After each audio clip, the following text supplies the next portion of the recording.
Jackson had an absolute, total, and thorough inability to sleep.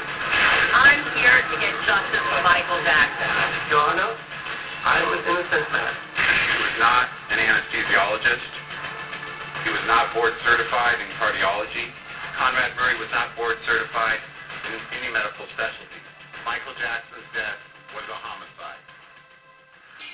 And development of it continued for about 10 to 12 years after that. And how widely used is that program? Because I made the program freely available and placed it on various websites that people could download the software, it became the, if you will, the default standard because everybody could access it. And it was incorporated into many other programs by other investigators. And in fact, the pharmacokinetic engine, the part of the program that actually does the math, is taken directly from that and placed into a number of commercial devices. And there's also been Linux versions that have been created by... I'm sorry. Overall, you can finish your answer. Okay. Linux? There's been... Again, it's open source. I've made the code freely available. So people have taken it and created Linux versions of it. And it's used as a reference program to say if Stan Pump predicts something, then that's understood as a reference piece of software. And you've, again, provided that completely free? Yeah, no strings attached. And why'd you do that? To promote good science. Just a moment. What's that? To relevance. Overall, To promote the science? To promote the science. That could have had great monetary value if you'd sought to sell it for profit, correct? I'll sustain the objection. Re-ask it, please. Would that have had great monetary value? I haven't really thought of it. There would have been some. Now, when you did the demonstration of the 100 milliliter bottle with the spike Yes. hole in it, or spike linear rent in it, Yes. and one of the points you made was that it had to be a vented line because otherwise the propofol would simply sit in the bottle, would not drain out unless the infusion line was vented, allowing it to flow, correct? That is correct. And other than knowing it had to be vented, and knowing that, for example, People's 157, that infusion line was recovered at the scene, you cannot say with certainty which infusion lines were actually used on June 25th, 2009, correct? Correct. It simply has to be vented.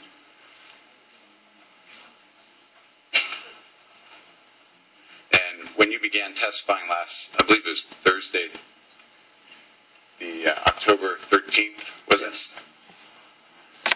You had not physically seen People's 157 to personally look at it, correct? That is correct. You had seen it on the internet, I had seen it on the Seacoast website. and you had attempted to order it, but had not received it. That is correct.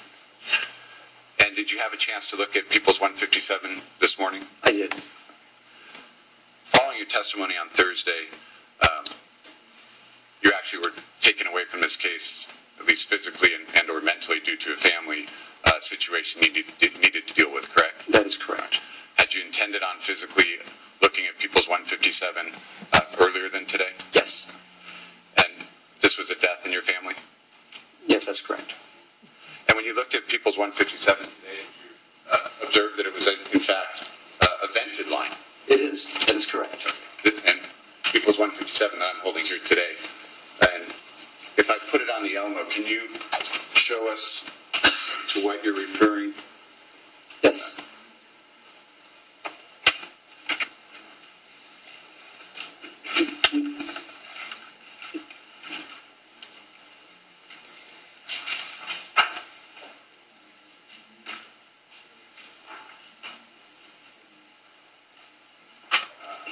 You could use the microphone as well, Mr. Walden. Thank you. You get a chance. Yes. This right here is a little plug. And this is a little plastic tip. That can be pulled back and allow air to go in. And so this is quite clearly a vented line where air can go in and go up here so that, for example, propofol could come from a glass bottle through this tubing. That is correct. And you, after observing People's 157 this morning and seeing that it was in fact a vented line, in my presence, did you inform Mr. Chernoff? Yes, yes. Now, looking at the Seacoast medical records, and I'm referring to the date of April 14th, 2009, in those records. First of all, it goes on to 2 pages, but we have the XL IV administration set, one ordered and shipped, and then the description goes on to the next page, being the IV administration set, 50 count. Do you see that? Yes, I do. All right. And is that the same product as People's 157? Yes, it is. And so as reflected in the April 14th, 2009 Seacoast records, that would be 50 vented infusion sets. That's correct. And then going to May 12th, 2009, in the same Seacoast records, which are People's 79,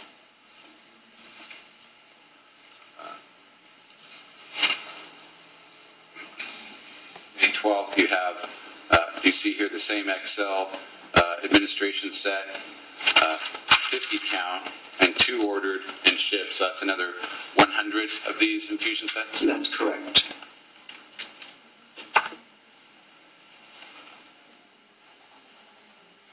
So learning that People's 157 was in fact vented, and you previously testified for the need for a vented line to infuse the propofol bottle, there are actually more vented lines, infusion lines that Dr. Murray ordered than you previously understood. That's correct. 150 more from those 2 entries. Correct.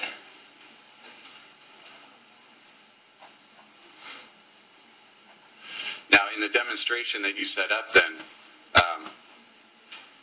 knowing that People's 157 is in fact vented, this line, People's 157, could have been, well, not People's 157 because there's no propofol in the long tubing, but an XL administration set could have been spiked into the propofol bottle. Yes. And People's 157, as you demonstrated, could have been spiked into a saline bag. Correct. And then joined up, as you demonstrated, at the Y connector. Correct. And again, with that being the scenario, you could actually do that same setup with 2 XL administration sets and not even have to utilize, I believe it was People's 80, the safe site administration set. Correct. And People's 157 is actually much smaller and less cumbersome than the safe site infusion set that you use for part of your demonstration. Absolutely.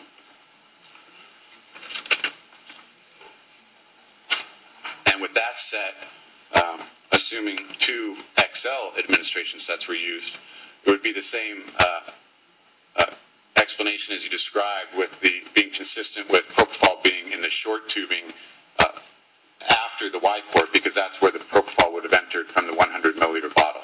Correct.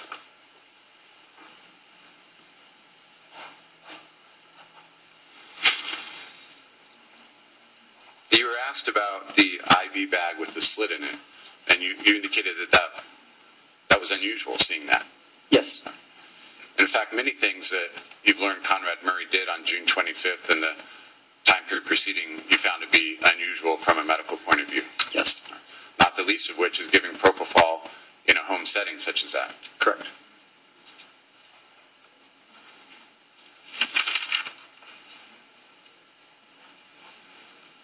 You're also asked about extraordinary claims. Dr. Schaefer, in your opinion, is there anything extraordinary or bold in your opinion that Michael Jackson received more than 25 milligrams of propofol? No. Isn't that absolutely supported by the data and the femoral blood readings? Yes, it is. And your understanding is the defense makes the same claim that he received more than 25 milligrams? That's my understanding. And in all the simulations that you conducted involving self-injection, you were attempting to find a scenario that could reach those blood levels via a theory of self-injection, correct? Yes. And based on your analysis, you were not able to find a scenario that could explain the blood levels and also self-injection. Correct.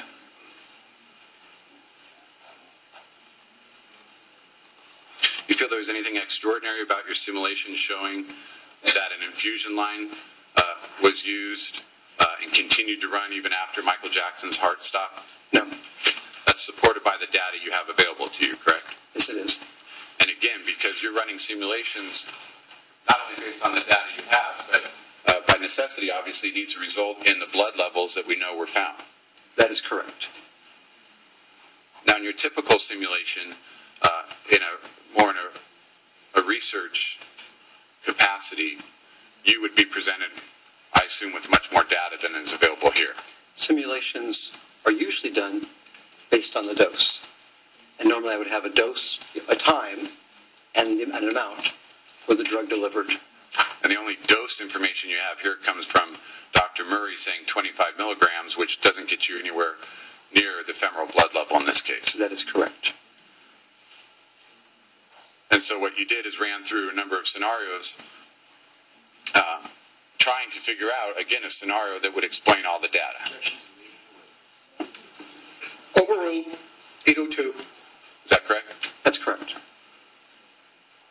And what you found from your review of the data, again, is that an infusion line was flowing into Michael Jackson, that he stopped breathing, his heart eventually stopped, as the infusion line continued. Is that accurate? Not exactly. How I would restate it is what I found from my simulations.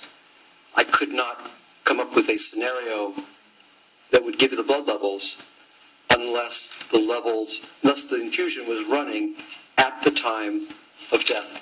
I'm just changing because the word data has to be interpreted carefully here because I don't have the dose information. So I could not construct a scenario other than having the infusion run at the time of death. And again, the reason you don't have all the data is primarily because there's a lack of medical records. There's no record, yes. Now, when defense counsel asked you about your report and your comment on the Demerol, as you noted from Dr. Klein's medical records, do you remember that? Yes, I do. And is it accurate that, by the way, let me just ask before I get into that, you wrote a 19-page report dated April 15, 2011? That is correct. As well as a supplemental 3-page report dated April 16, 2011? That is correct. And then a 1-page letter dated August 5th, 2011, where you summarized the Chilean study and gave an update on that study. That is correct. So in your initial report of April 15, 2011, is it fair to say that your comments regarding the Demerol were based exclusively on the medical records of Dr. Klein? Correct. And whether you could form an opinion based exclusively on those records alone? And my knowledge of Demerol pharmacology as a practicing anesthesiologist, yes. But again, but the dosages and the frequency of the Demerol Michael Jackson may have been receiving from Dr. Klein, you were getting that information straight from Dr. Klein's records? Exactly, yes. And based on just a reading of those records, and it was your opinion that you couldn't say he was an addict based on those records alone? That's correct. But you weren't disputing, you're not disputing here today one way or another, are you, that whether he's an addict or not? That's not what you've come to offer an opinion on? That is correct. Right. But simply that the records alone were not sufficient for you to say he was an addict? That's correct. Right. And you did note that there was no meperidine Demerol, right? Correct. No Demerol and no normeperidine, the metabolite, in Mr. Jackson's body at the time of his death. That's correct. And that the Demerol did not contribute to Michael Jackson's death. Correct.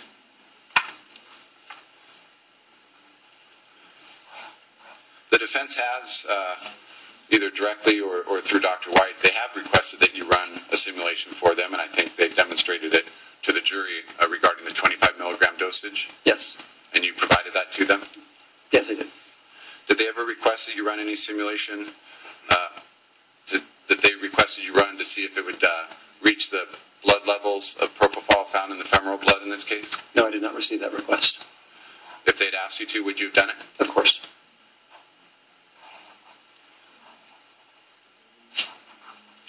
I believe on Friday you had referenced a number reflecting lorazepam, the drug in the stomach, and you referenced the numbers 0.008 milligrams and 1/250th of a tablet. Was that follow-up testing done by the coroner's office that you mentioned to Mr. Chernoff this morning? Yes, that's where that number comes from. And that was testing that actually differentiated between lorazepam, the drug, and lorazepam, the metabolite or the glucuronide. Yes. And the defense testing from Pacific Toxicology, I believe it was 634 nanograms per milliliter. I thought it was 648, but actually, yes, something in that ballpark, yes. Okay, but when you calculated that was the number that led you to conclude that was the equivalent of 0.047 milligrams, or the equivalent of 1/43rd of a single tablet in the stomach. That's correct. And the 0.008 milligrams, or the equivalent of 1/250th of a tablet in the stomach, was based on the subsequent coroner testing, differentiating again between the drug and the metabolite. This is hearsay. The objection is sustained. That's the form of the question. There is no answer. But those references were to subsequent coroner testing. That's correct. Now, you were asked about, or Mr. Chernoff said that, most of what you've told us here is opinion. Do you remember that line of questioning? Yes. And you have given some of your opinions based on your almost 30 years of experience and expertise in this area. Is that right? Yes. Now, in the standard of care, are these things, for example, that the pulse oximeter should have been alarmed, or that Dr. Murray should have been present and observing his patient? Are those simply your opinions that you pulled out of thin air, or are those accepted standards of medical care here in California? Those are published standards of medical care for sedation. Published in many different publications, correct? Different specialties who engage in sedation, and many specialties do, not just anesthesiologists, have published standards for sedation. And what are the ASA guidelines for non-anesthesiologists? Those are guidelines by my professional society, the American Society of Anesthesiologists. And they're our society's guidelines for non-anesthesiologists who engage in sedation, how the patients should be monitored and the sedation managed. And that's an example of the guidelines from which these medical standards and requirements come from. That is correct. Mr. Chernoff had asked you about, for example, and I'm referring to People's 222.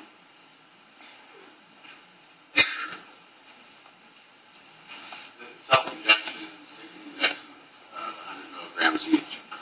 Again, this is an example of you running various scenarios to see if you could reach the femoral blood levels that were found at the time the toxicology report was done, the femoral blood levels at the time of autopsy. Yes, that is correct.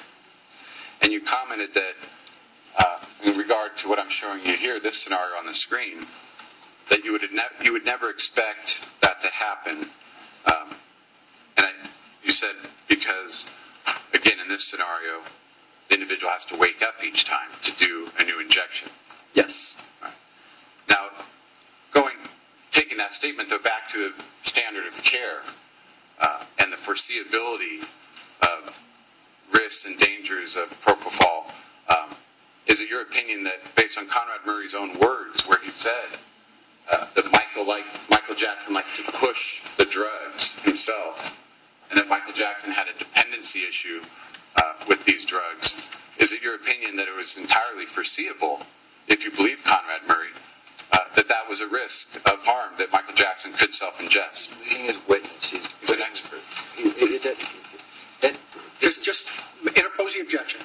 Leading his witness, Judge. The objection is overruled. 801. You may answer. In your opinion, based on the medical standard of care, is that an absolutely foreseeable risk? Yes. And in concluding that, you actually consider Dr. Murray's own words, where he said he was aware, according to him, if you believe him, that Michael Jackson liked to push the drugs himself. I'm going to sustain the objection under 350, 352 grounds as well. You may re-ask it. Was that based on Dr. Murray's own words? Asked and answered. I'm going to sustain the objection. It assumes something, so phrase the entire question. Did you base that opinion on the foreseeability on many factors, including Dr. Murray's own words? Very specifically, I was struck by Dr. Murray's words that Michael Jackson liked to self-inject. Sustained. The answer stricken. Oh, disregard. Re-ask. Did you base that opinion partially on Dr. Murray's own words? Yes. Thank you.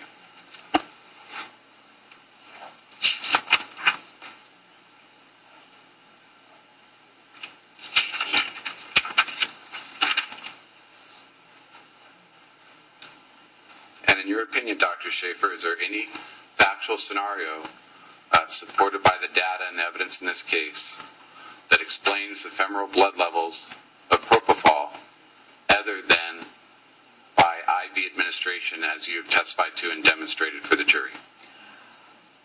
I have not been able to create such a scenario except by the use of an infusion and the death of Michael Jackson during the infusion.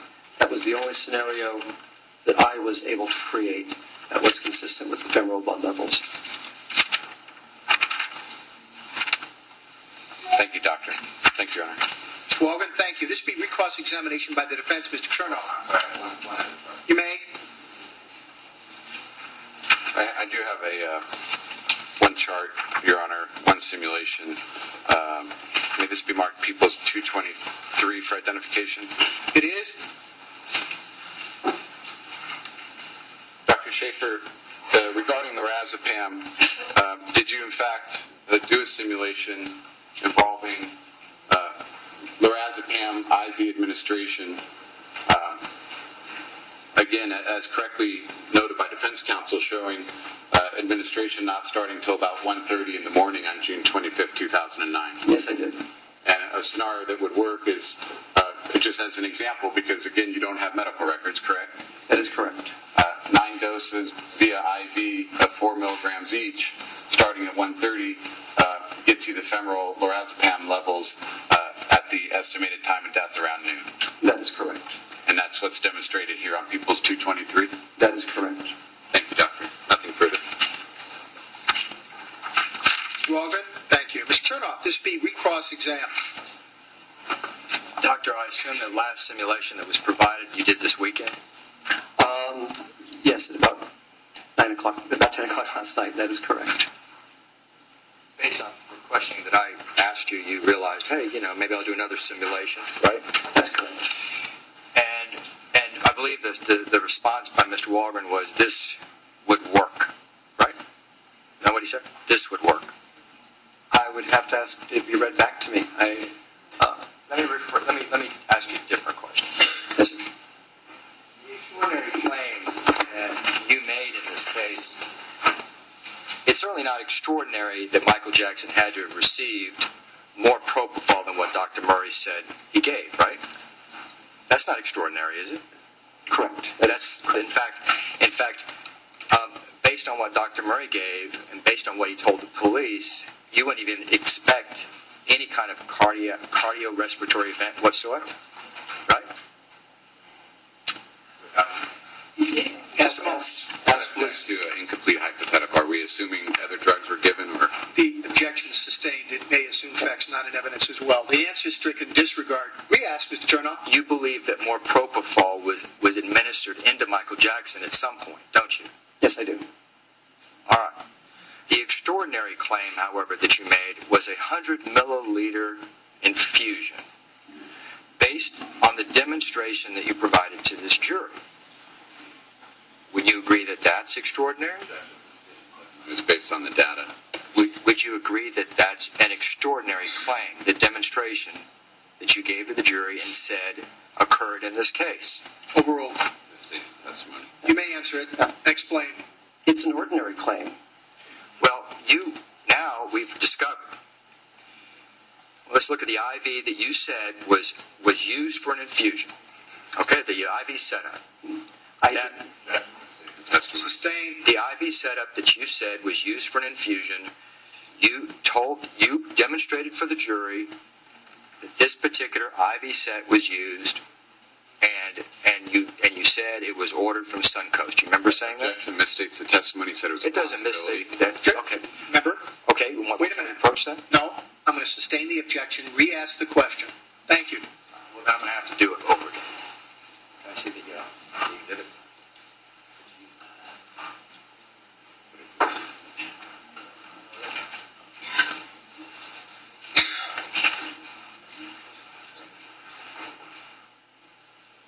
Open this up.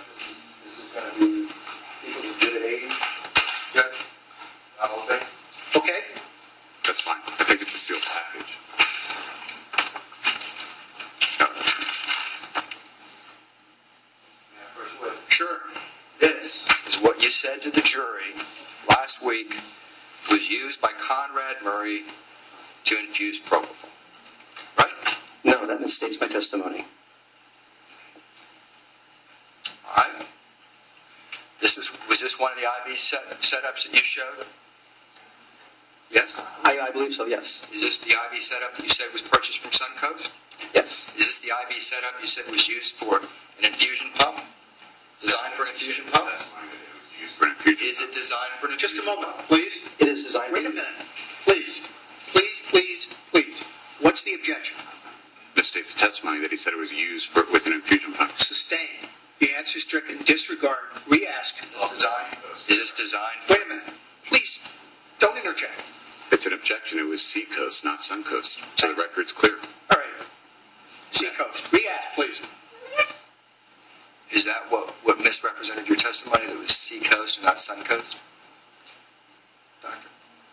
Let me ask you, this is designed for infusion pumps, right? That is correct. Did you use this to demonstrate an infusion of the propofol? Yes, I did. Did you use it to demonstrate an infusion of a propofol vial? Yes, I did. Now you're saying that this was not used. Objection misstates. Is that right? I don't know. I don't know what was used. I wasn't there. Well, now what you're saying is that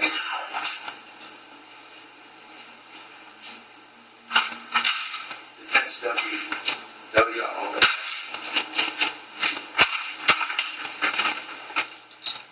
Now what you're saying is that defense WW, which is the Excel administration site, IV setup, was vented, right? Objection is testimony regarding People's 157. May I see it? Just a moment, please. The objection is sustained. I don't believe the witness is referring to that, so you don't have to answer anything. You can re-ask your question, please.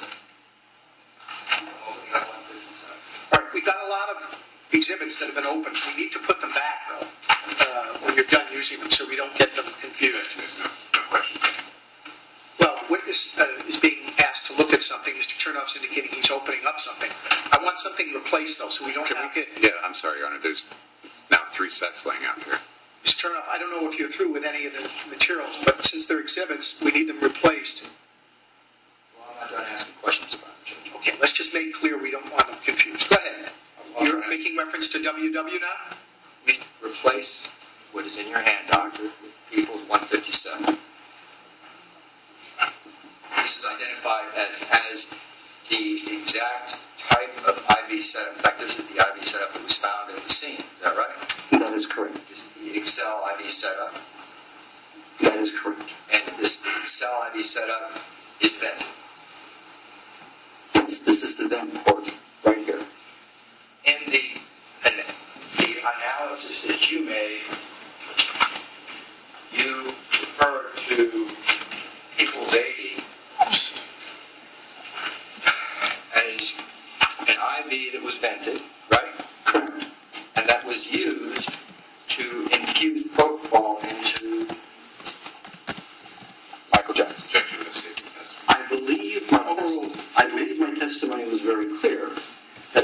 set had to be used. And it was my belief, because I had not yet examined this, but based upon the fact that the Seacoast documentation did not say vented, it was my belief prior to this morning that there was no vent. But there is a vent. It's very clear. But my testimony was to the need for a vented set. All right, Mr. Chernoff, you've got all sorts of materials lying on top of each other at the council table. We need the materials placed in their respective envelopes, please. So which are you putting in first? I'm not putting anything in, Judge. I'm organizing it so we don't. Well, Is there something you'd like me to do? So I can put it away and take it out of here? I would. Okay, yeah. I'm putting People's 157 in a bag, Judge. Right now. Putting People's 80 in a bag, small bag.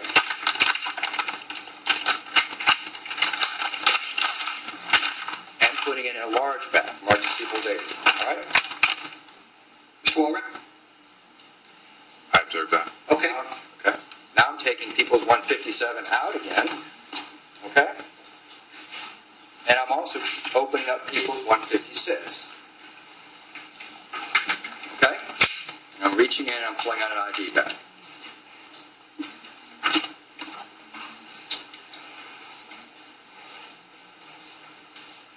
People's 157 was found, as you know, inserted into an ID bag. Objection. Since that's not evidence. Do you know whether it was? Overruled. Calls for speculation. Overruled. I would want to go back and look at the report. If you will hand me the report, I'm happy to look back at that. All right. Let me ask you a very simple question. Could Dr. Murray or anybody in that room have taken People's 157 and stuck it into a propofol bottle and drained it through an IV? Yes or no? Is it mechanically objection vague? Is it mechanically capable of doing that? What? Overruled. You may answer the question if you understand it. Well, I do understand the question, but are you asking me if that's consistent with the evidence, or is it just physically I'm asking possible you, to do it? is it possible for him to have done that? It is physically possible to remove that and insert it into a bottle of propofol. That would be physically possible. He would have opened the vent, stuck it in, and it could have drained. It's physically possible. It's physically possible. So Dr. Murray could have done that, but you now know, or you agree with me, that the evidence shows that there was no propofol in this line whatsoever. That's correct. So physically, Dr. Murray could have taken this line out of an IV bag, and if he wanted to run an infusion, he could have just simply put it in a bottle. Physically. Physically, yes. Tell us what's going where, Mr. Chernoff. Putting 157 back to 157. Putting 156 back to 156. All right.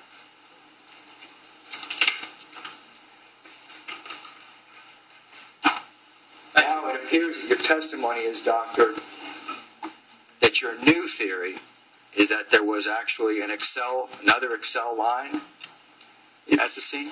It's not a new theory at all. My demonstration was of two IV lines with the requirement that the IV line attached to the bottle is vented. That was my demonstration. That hasn't actually changed at all. Well, but is your new theory that that particular IV line, which is recognized as People's 80, was no longer used, and that an Excel was used?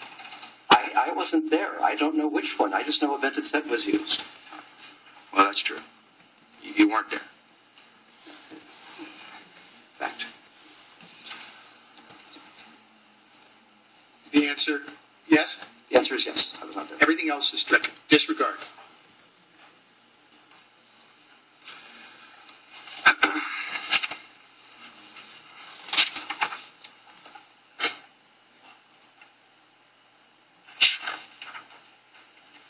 Doctor, on Thursday, or the day that you came up with this demonstration, were you around? Organization came up with, the people asked him to demonstrate it. Just a moment. It's argumentative, sustained.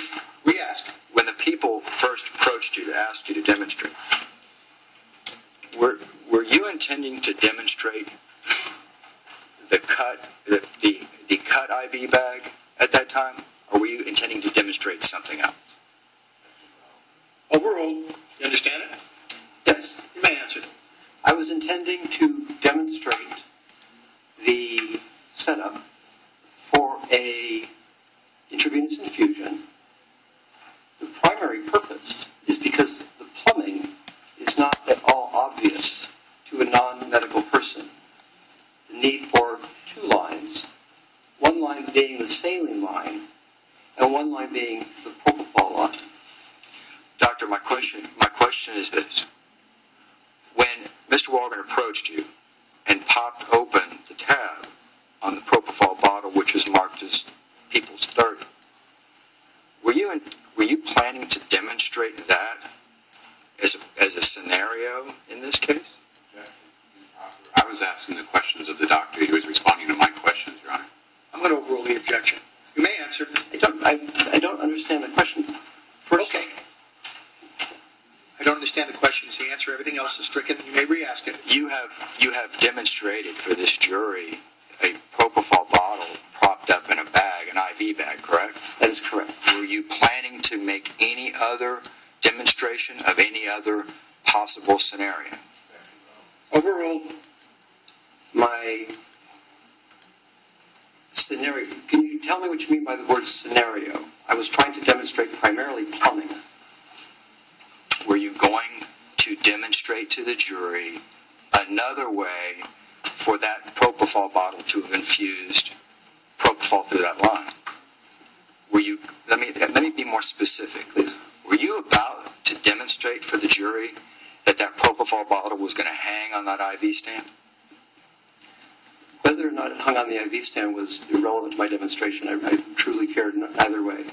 Were you going to demonstrate that to them? Objection, speculation. Sustained. For You don't have to answer it. Partial answer stricken. Disregard.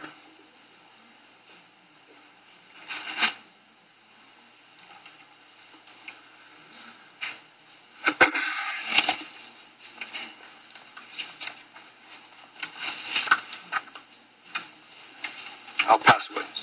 Thank you, Mr. Chernoff. Anything on redirect, Mr. Walker? No, thank you, Your Honor. All right, thank you. May Dr. Schaefer step down, subject to recall, Mr. Walgren? Yes, Your Honor. Mr. Chernoff.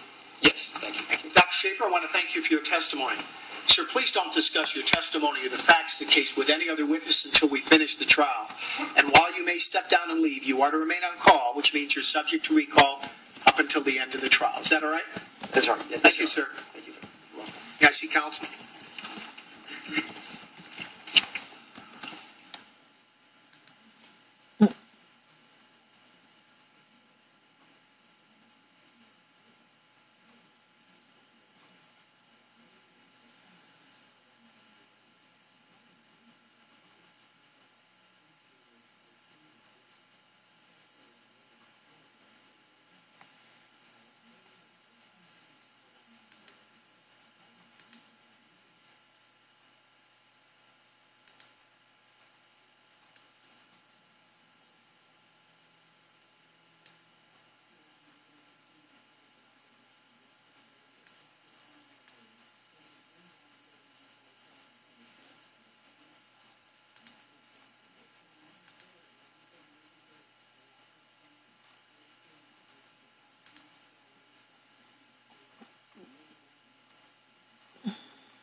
there right now. They dismissed Dr. Schaefer and they are doing sidebar. So I'm going to turn this off for now. Any other witnesses in this case? No, Your Honor. What is the status of the people's case? Your Honor, at this time, subject to receipt of the remaining exhibits, I believe it's People's 214 through People's 223, subject to their receipt into evidence, the people are prepared and would ask to rest at this time. Thank you. Ladies and gentlemen, I've conferred with counsel, and you know you're receiving evidence People's 1 through People's 213. We're going to be discussing 214 through 223 to determine what, if any, of those exhibits will be received in evidence. Counsel need just a few minutes before we go to any defense case. And so rather than keep you just hanging here while we discuss the matter at sidebar, we're just going to excuse you for a few more moments. To the Klondike of the Superior Court back there, I hope it's a little warmer. And again, I apologize. Please remember all the admonishments. It shouldn't be more than a few minutes. Thanks for your patience. I'll call you a first witness. The defense calls Donna Norris.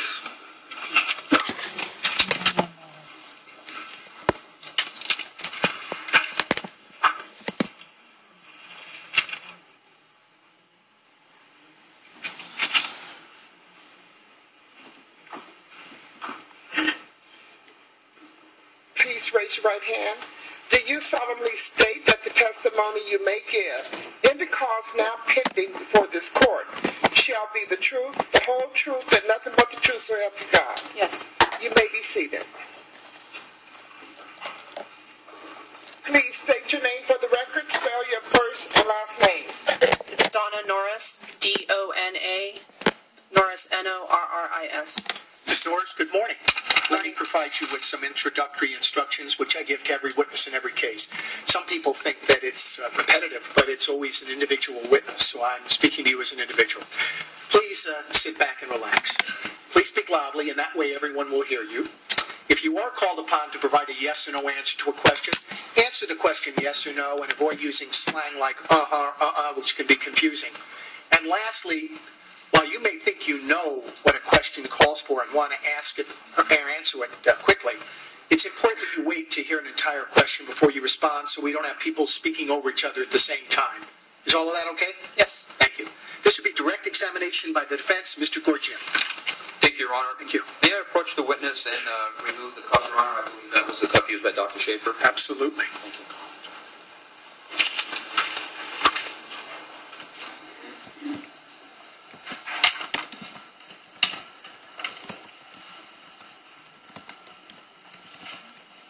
Good morning, Ms. Norris. Morning. Where are you employed? At the Beverly Hills Police Department. And what is your position? I'm the Communications and Property and Evidence Unit Manager. And how long have you worked at the Beverly Hills Police Department? Over 17 and a half years now. Your Honor, I have a 2-page document from the Beverly Hills Police Department that I like marked Defense PPP for identification. Triple Papa.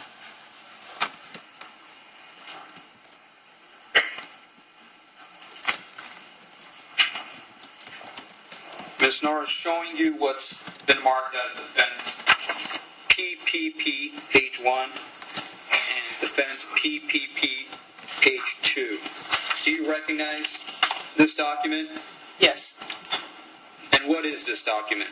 That's the 911 call for, looks like June 25th, 2009.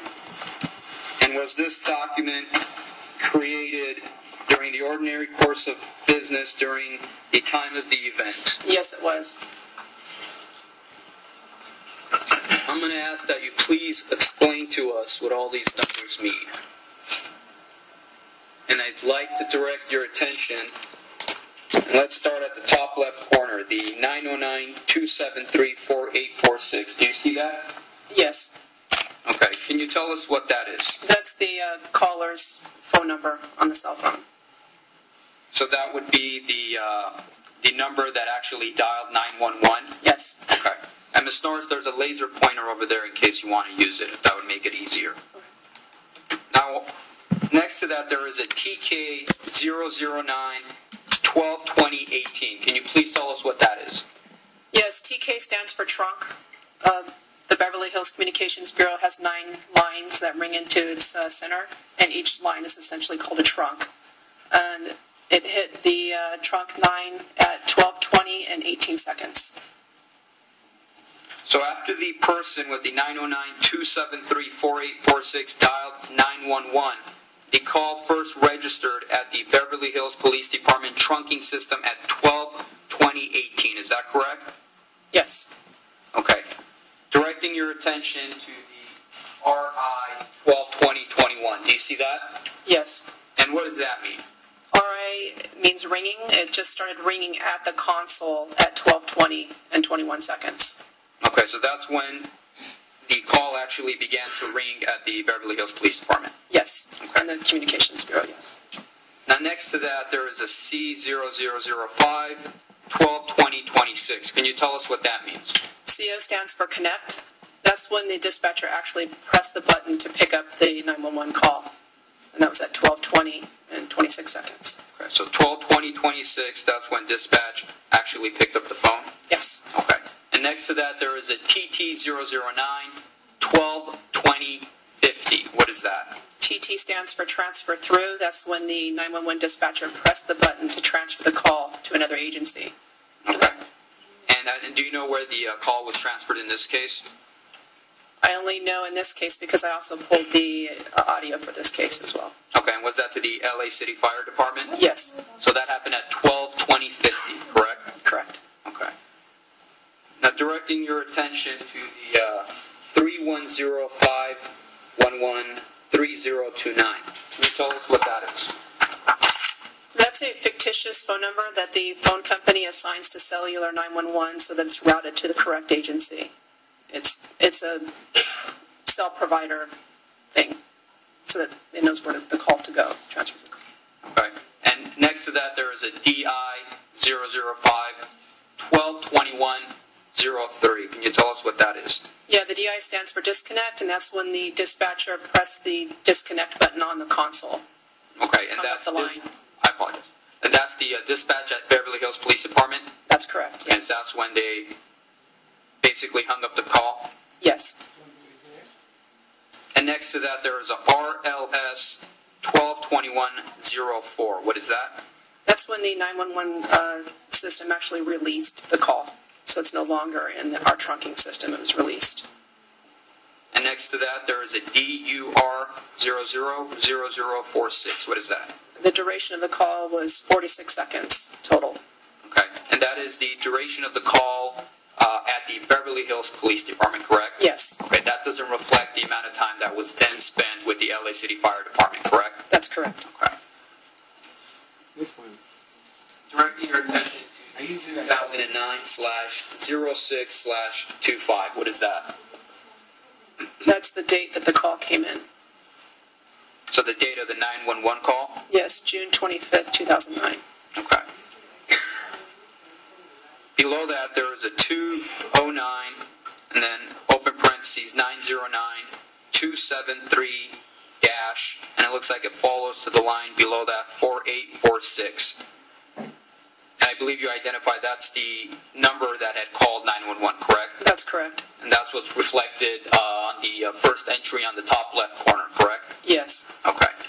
Now below that, there is a 4846 1220-625 and an address 9641 Sunset Boulevard, BH CW 663 W911 Verizon Wireless 80. Can you tell us what all that means? Well, the 4846 is the continuation of the cell phone number. 1220 is the time that it came in without the seconds. 625 is the date without the year, so that would be June 25th.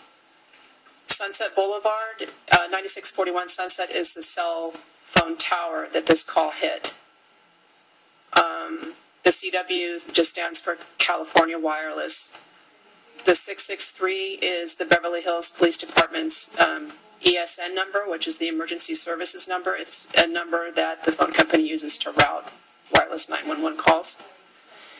And the Verizon Wireless is the cell phone provider in this case, and The 80 continues on to the next line. That's 800. That's their phone number to call back if we have to trace a line or anything like that in an emergency.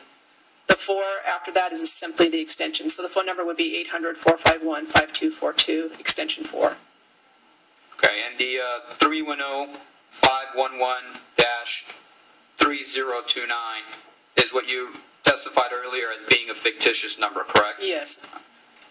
Following that, there is a BHLS TB0592 E7 NW VZW Beverly Hills PD query call. You see that?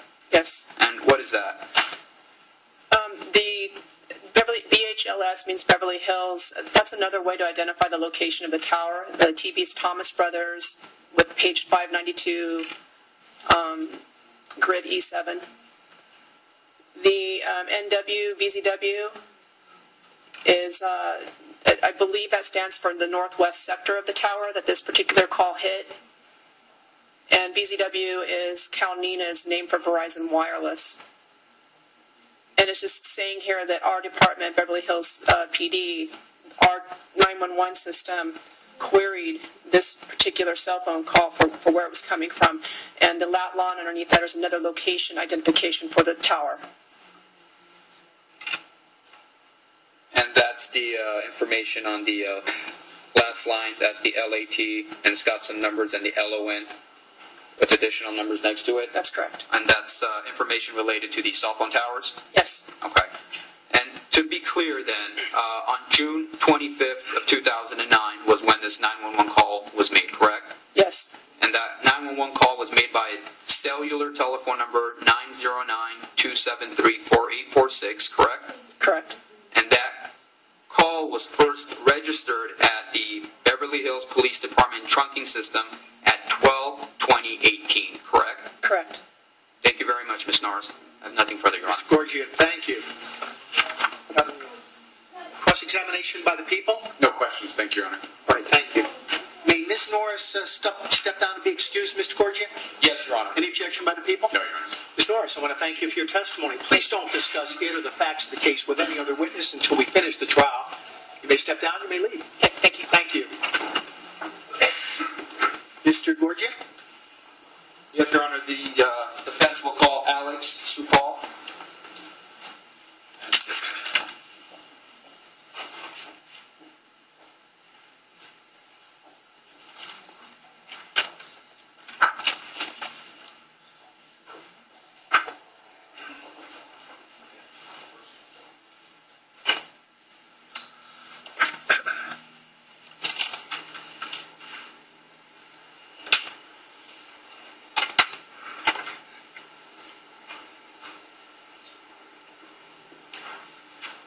Do you solemnly state that the testimony you may give in the cause now pending before this court shall be the truth, the whole truth, and nothing but the truth, so help you God? I do. Please be seated. Please state your name for the record. Spell your first and last names. Alexander Supal, Supall, last name, first name, Alexander. Mr. Supal, good morning. Let me provide you with some introductory instructions that I give to every witness in every case. The first of which is to please sit back and relax. The second of which is to speak loudly so we can hear you. And you may want to help out by just moving your chair a little bit closer to the mic. You don't have to bend down and speak right into the microphone. It's very sensitive, but you should speak loudly from a convenient and comfortable location. The third instruction is to answer questions yes or no if you're called upon to do that, rather than using slang. And the last instruction is to wait until you hear an entire question before you respond. In our daily lives, most of us are used to talking over each other, but in a courtroom, it's important to hear only one person at one time. So do wait for that full question before you even start to answer it. Is that all okay? Yes. Thank you. This will be direct examination, Ms. Gorgia. Thank you, Your Honor. Good morning, sir. Morning. Where are you employed? Los Angeles Police Department. And what is your position at the Los Angeles Police Department? I am a police surveillance specialist. And how long have you worked for the LAPD? 11 years. And can you tell us what a police surveillance specialist is? We operate and maintain electronic surveillance equipment for the police department.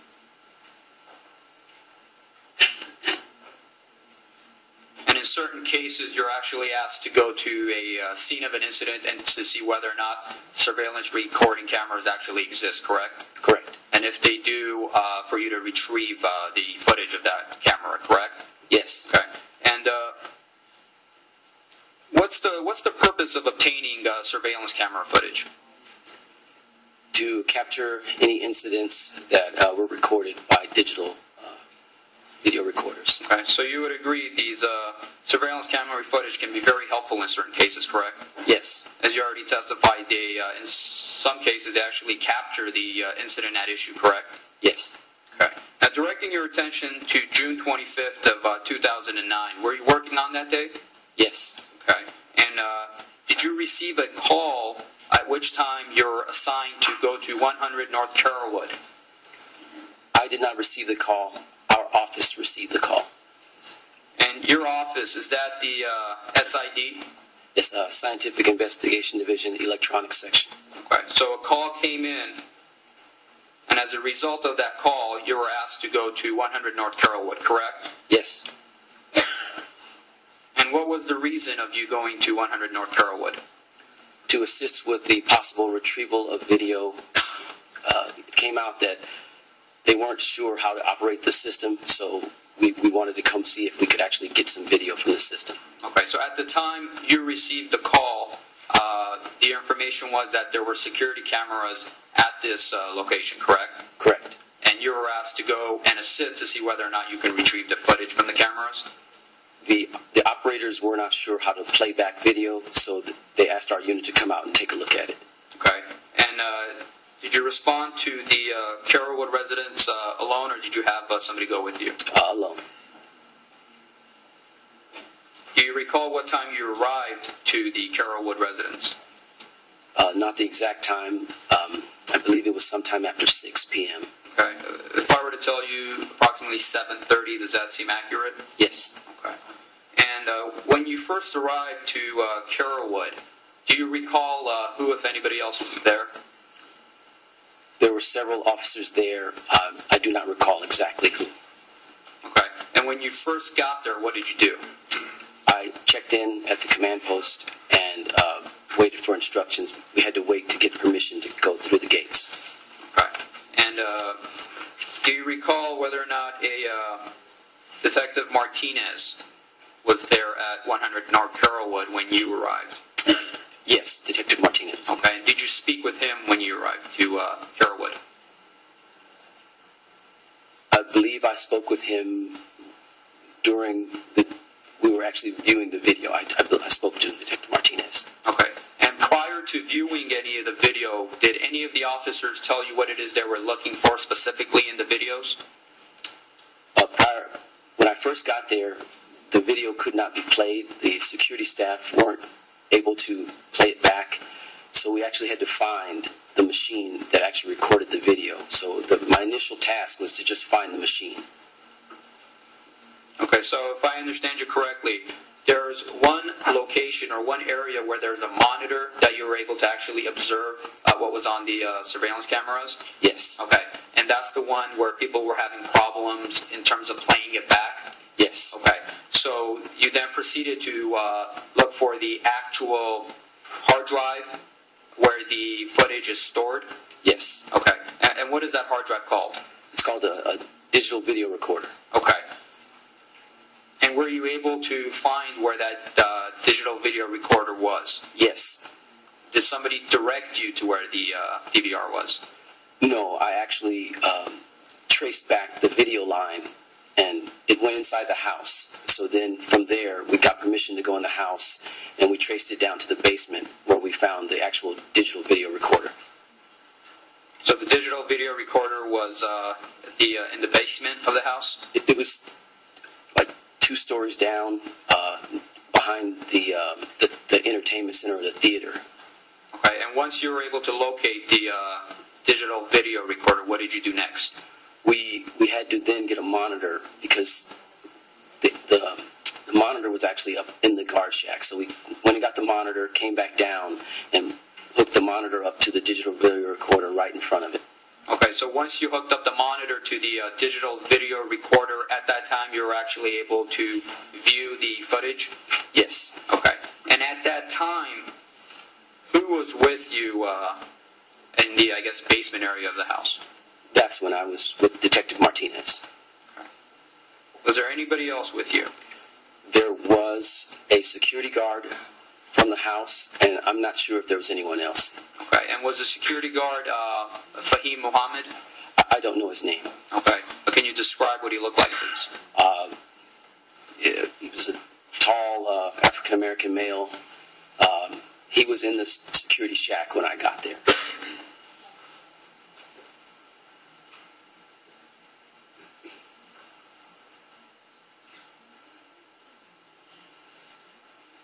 Okay, so now when you start viewing the recordings, what, if any, footage was available to you in terms of how far back were you able to go on the DVR machine? It was a machine with no CD burner, just had play and reverse, so we went back to the relative time that we thought Mr. Jackson got home and started to play from there. And soon after, we found the footage. Okay, now the relative time. Who made that determination as to what the relative time was? I don't remember exactly who. I just remember that they said, let's go back to a certain time and start looking from there, and that's what we did. Okay, could it have been Detective Martinez? Because I believe you said he was the only detective or officer with you at the time. Yes, sir. Okay, and so the determination was made that the relative time was when Mr. Jackson arrived home on June 25th? Yes. Okay, now, if the relevant time period had been, for example, from June 24th to June 26th, would you have been able to then download footage related to that time period? We would have been minute for minute. It's a minute for minute recording. So to record, 24 hours worth of video would take literally 24 hours. So we could have done it, but it would have been a big effort. Correct. The DVR, the digital video recorder, was capable of doing that, correct? It was capable of playing back the video, yes. Well, playing back to at least June 24th, correct? I don't know if it was capable. We didn't go back to June 24th. Okay. So how far back did you go? We went back to a few minutes before the actual video that we recorded started, because we had a general time frame as to when he came home, and we just went back a few minutes before that and started playing the video. And you testified you arrived there at approximately 7:30 in the evening on June 25th, correct? Yes. Now, the DVR